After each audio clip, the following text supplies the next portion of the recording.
Is there like a minimum amount of doors to have to be successful in Austin? Like, do you need to get up to 20, 40, 50, just to have some sort of infrastructure there?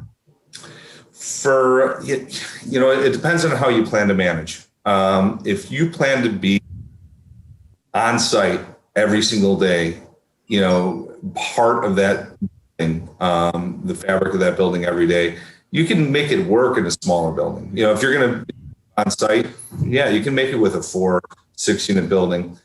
I find it difficult for me. We go there close to every day. We are very involved in our properties, but I find it difficult if you have fewer than 20, 24 doors to make it happen. We find about 0.5% of our apartments get evicted every year.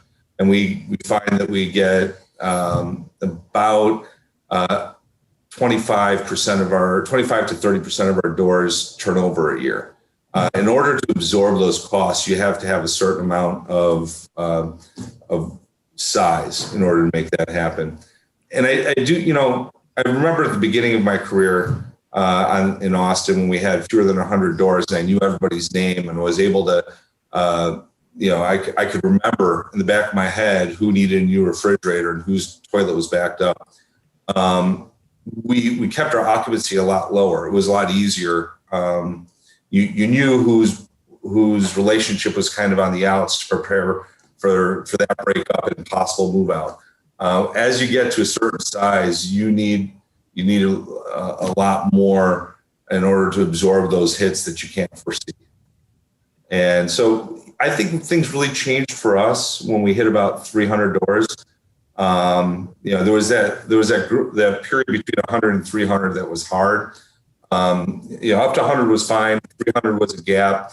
3 to call it 6 was another growing pain. And I hope not to have another growing pain, but I'm sure it'll happen at some point.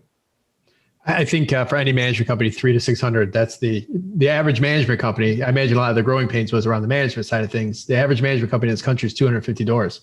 And it's usually because once you get beyond that, you start dealing with what you were just explaining.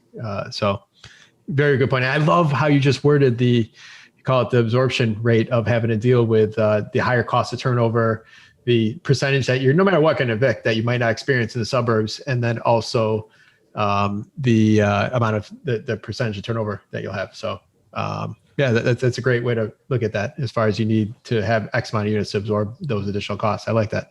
Nice way you put it.